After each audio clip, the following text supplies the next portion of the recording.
produce income.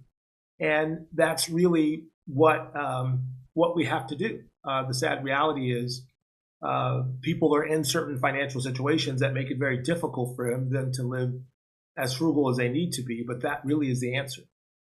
Right. And you talked about your journey, and you rightly mentioned that you started out really early and you went on to even purchase your first real estate, your property, real estate. So what's one common mistake investors make at the early stage that you would like them to correct today? Thank you. I love that you asked that question, because I have another book that I've written but I haven't released, and it's targeted to college grads. And it talks about the journey that I took, and it talks about some of the mistakes that I've made and some of the things that I would have done differently. And so one of those things are that when I first came out of college, I wanted to I got married shortly out of college. I bought a condominium, and I wanted to kind of, live this life. I bought a condominium. I bought a BMW, was buying fancy clothes, Hugo Boss suits, because I was trying to project this image. There was still work on my mindset that needed to be done. But for the most part, I was in good shape. The one thing I would have done differently, though, is I probably would have purchased a duplex. I would have purchased a property that had 2 or 3 units. And me and my young wife at the time with no kids could have lived in one unit and rented out the others and got to the point where we were living rent-free, so I could even save more money. So, and then I would have held on to that duplex because, a duplex in the area where I was living today would be worth over $2 million. And I could have gotten it much cheaper. The other interesting thing about that duplex is in the United States, the way financing works, the same financial requirements are needed for a single family that are needed for a duplex, threeplex, even a fourplex. So I still could have gotten in there with very little money as a down payment and had somebody else pay the mortgage and some. So that's the mindset that I'm talking about. It's about how do I maximize the use of my money for my eventual long-term success. And that's the mindset that millionaires have. They don't look for short-term rewards. They look for long-term success. Right, and let's talk about wealth building and what you think is important and what is not. Do you think age, do you think race, do you think education, do you think all of these things are important factors when it comes to wealth building? The reality is it's not that important. It's really the mindset. And the reason why I say that is that the education can help in terms of your ability to earn more money. I mean, it does take money to make more money. So the education will help you on what I call the offense, on getting more income so that you can do better things with it. But there's been countless of people, in our history, as well as people even, our parents and grandparents who made modest amounts of money, but they saved a lot and they built significant wealth. And I always talk about my grandmother who made only $200 a month, which is not much money in the United States, but she went on to owning her own home. She saved some money for retirement. She passed money on to her grandkids, of which I received some, and then I basically invested that money. At the same time, I own her house in New York, in the Bronx, and that house is worth over $700,000, and I have it rented out. So that's what generational wealth is really about. It's about efficiently transferring wealth from one generation to another. And so I say efficiently by minimizing tax liabilities, minimizing the amount of money you spend with lawyers trying to transfer over the assets. So I think it's not so much about how much you make. It's really more about the mindset. Because if you have the right mindset, you can always find ways to make more money by taking on side hustles and eventually get your investments to generate the income that you want and desire. Right, and I understand that you are mostly focused on, making sure that the African American community builds wealth. What do you think are some of the financial barriers that we are facing in the African American community? The biggest barrier, and it sounds like I said, I know I sound like a broken record because I go back and forth to this mindset concept. It really is so important. But the biggest barrier to us as a community is that most African Americans, pretty much all of us, our understanding and our knowledge around wealth it's rooted in financial trauma, right? Starting all the way from slavery. And if you're in the United States, you go from slavery, you go to sharecropping, which my grandfather was a sharecropper. My father was a southern sharecropper. You go from being promised 40 acres and a mule that never happens, gets taken back. You go to, there's a whole bunch of things, redlining, the Jim Crow laws, and even the stuff that we're dealing with today that's setting us back so far in the United States. So what happens is it's our response to that financial trauma that has shaped our mindset in the way that it is. And it's made us desperate. So then we invest in things that we expect are going to give us super fast returns, like cryptocurrency and things like that, right? We basically fall for all of these tricks that don't really get us there because our mindset says we're behind, we need to speed it up, so we've got to basically take chances. And the realities about wealth is that it's a slow process. It's about slow, consistent investing in quality assets that appreciate and generate over time. It also has us distrustful of our fellow brothers. So then we have a difficult time pulling our money together to invest together. All of these are mindset concepts. The other piece is that it has us overcompensating. So basically, I talk about fake it till we make it. We spend money to convince people that are not wealthy that we're wealthy, right? That's overcompensating, as opposed to using that capital to literally make us wealthy. All of these are mindset things that hold us back. And so in order to basically build wealth and to shift that mindset, it really takes the right village, right? It starts with having the right environment of people that are serious about building wealth and willing to put the work in. And that's why I created this Black Wealth Growth Challenge, where I mentor people for an entire year. And in that process, there's a huge mindset that's happened. They get coaching on investing. They learn from other millionaire investors, and they're inspired. And they're inspired to stay the course. And they're in a course with people of like-minded. So that's really, really what's needed. And it's a slow process, and it takes time, but it's very, very doable. Thank you for breaking that down for us. We are in Africa, so oftentimes people talk about poverty levels being high. It's hard for many people to even think of wealth creation when they have yet to put food on their tables. All of these things are things that people are not quite concerned about, building wealth when they are yet to, have a 3 square meal. What do you think is the way out of this? Do you think that it's still possible for people to build wealth with high levels of poverty? Yes, there is. And like I said, it's been done, between generations. There's a book I read called,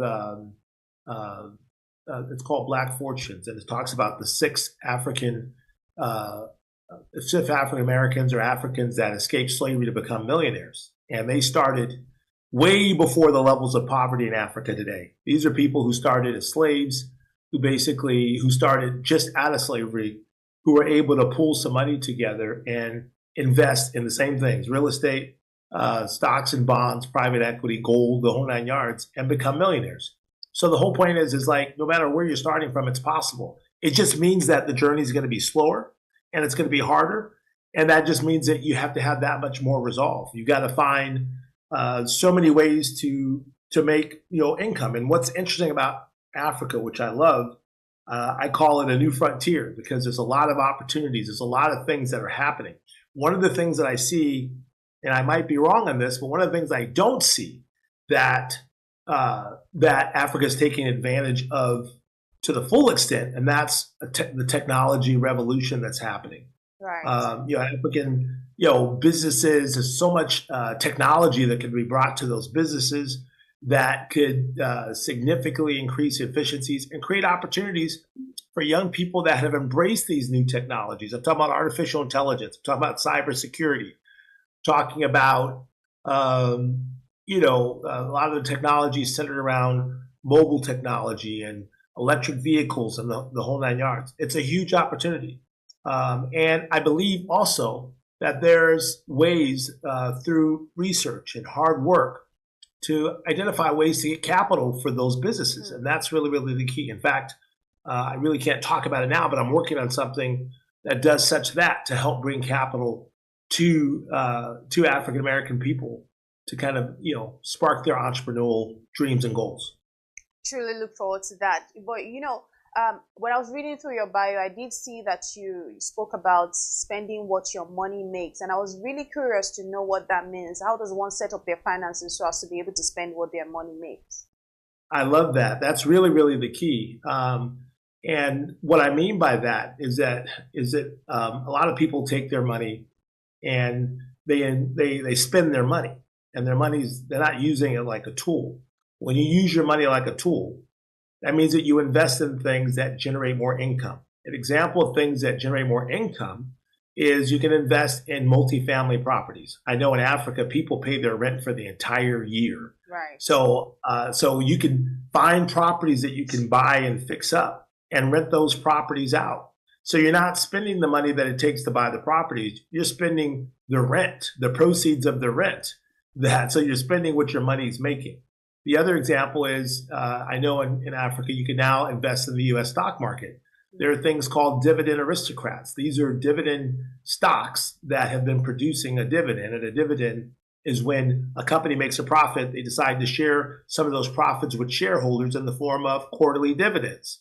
Well, some companies pay 5 or 6% dividends to their investors. So by buying a whole bunch of dividend stock, now you can invest, you can spend the dividends while keeping the base investment continuing to grow. That's the concept of what I call making millionaire money moves. It's about using your capital to invest in assets that appreciate in value at the same time generate income. A business is another kind of thing. It's where you put your money in to start a business, and the money that your business generates, you can spend a portion of that. But if you don't have any capital to invest in these assets, you'll never get that system going. You'll never get that system moving. Right. And some of us are not even creating budgets. Some of us don't even know how to stay on a budget. Can you give us some tips on implementing? I understand that you have something called, is it the $M power budget? Because I did see that. So do you want to give us tips on implementing using this budget? Yeah, it's called the Millionaire Money Moves Power Budget. And I call it a power budget because it really challenges you to at least save and invest at least 27% of your income. And a lot of people can't initially do that. And so the name of the game is, if you can't do that, then you've got to make more income, because as you make more income, it changes the distribution of that formula until you can get to 27%. And the reason why I say that is because you need to invest a significant portion of your income in order to build sustainable wealth. And I have templates that kind of allow people to put their current budget in, categorize their expenditures, and it will create a graph to show them how their current budget stacks against the Millionaire Money Moves power budget. But my mother would always say, my mother died when I was 19. I'll never forget her saying this, that if you can't manage a little bit of money, you won't be able to manage a lot of money. And that's so true. And you'll find some people who come into big money fast, a lot of times like American athletes or international athletes, and they spend it real fast. And it's because they never developed the right mindset around that money, and they never create a budget. So no matter how much money you make, I mean, I make a decent amount of money, and I still live off of a budget. It's the same budget structure I created when I came out of college when I was 25 years old. You have to manage and account for your dollars so that you can put them to work to benefit yourself. One of the keys, or one of the challenges, especially in this credit kind of environment in the United States, is that, and Africa doesn't have this problem for the most part, is because the credit cards give people this false sense of more money than they have. And it makes it almost impossible for them to stay on budget. Plus, like I said, marketers are constantly telling you you need this, you got to buy this thing, or this is going to make you look more wealthy or more stronger or whatever. And it causes people to spend money on things that they really don't need. So the key to staying on budget, and I talk about this. You are watching Business Day Television.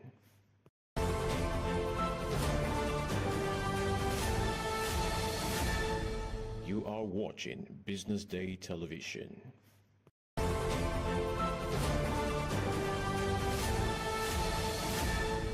You are watching Business Day Television.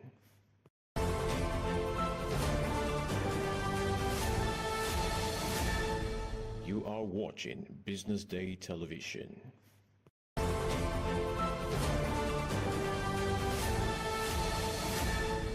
You are watching Business Day Television.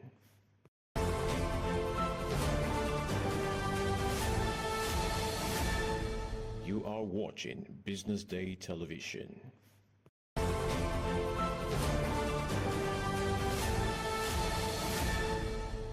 watching Business Day Television.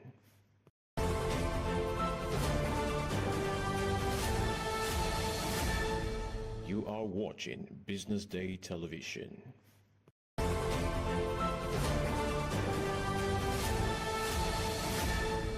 You are watching Business Day Television.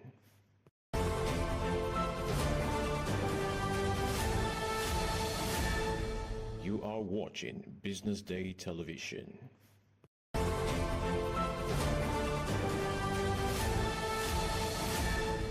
You are watching Business Day Television.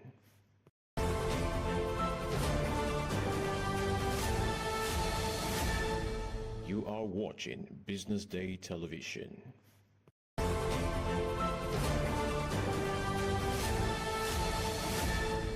You are watching Business Day Television.